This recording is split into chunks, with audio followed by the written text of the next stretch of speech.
नमस्कार छात्रों, आज हम हिंदी इस विषय में भारत महिमा इस पद्य को समझने का प्रयास करेंगे। भारत महिमा यह पद्य जयशंकर प्रसाद जी ने रचा है।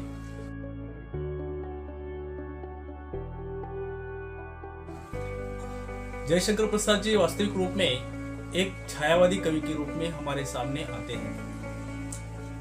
भारत महिमा पद्य उस समय में लिखा गया, रचा गया जिस समय में हमारे देश पर अंग्रेजों का शासन था।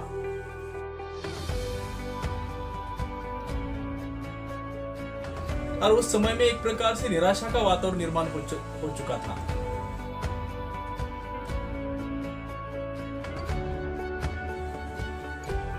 और इसी वातावरण को उल्लासित करने के लिए, उत्साहित करने के लिए, प्रेरणा देने के लिए जयशंकर प्रसाद जी ने यह पद्य रचा है। वैसे तो अनेक छायावादी कवियों ने अनेक कविताएं रची है। भारत महिमा इस पद्य का अर्थ क्या है, पहले हम इसे समझेंगे। भारत महिमा इस शब्द में ही अर्थ छुपा है। भारत यानी हमारा देश, और महिमा यानी उसका गौरव करना, उसका गुणगान करना।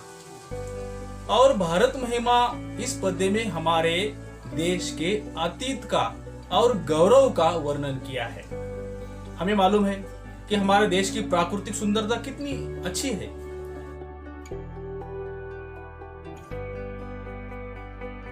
उत्तर में हिमालय पर्वत है और वहां की प्राकृतिक सुंदरता का वर्णन मनोरम रूप से जयशंकर प्रसाद जी ने इस काव्य में किया है। हमारे देश के अतीत को अगर हम जानने का प्रयास करेंगे तो हम जानते हैं कि प्राचीन समय में हमारे देश ने अन्य देशों पर राज किया है।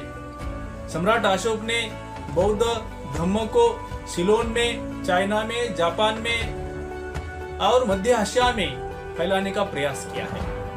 अनेक ऐसे राजा हैं जिन्होंने हमारे देश से बाहर जाकर इस देश का गौरव किया है। और एक उत्साह का वातावरण निर्माण होने के लिए यह भारत महिमा इस पद्य की रचना की गई है। बिल्कुल सरल भावार्थ है, बिल्कुल आप समझ पाएंगे। और इसी के साथ चलिए हम देखते हैं आगे का पाठ, भारत